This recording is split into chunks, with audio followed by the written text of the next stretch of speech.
కళ్ళు మూసి యోచిస్తే అక్కడికొచ్చావు ముందే ముందే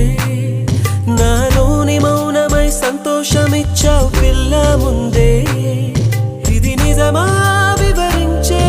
ఎల్లోరా ప్రతిమా పసి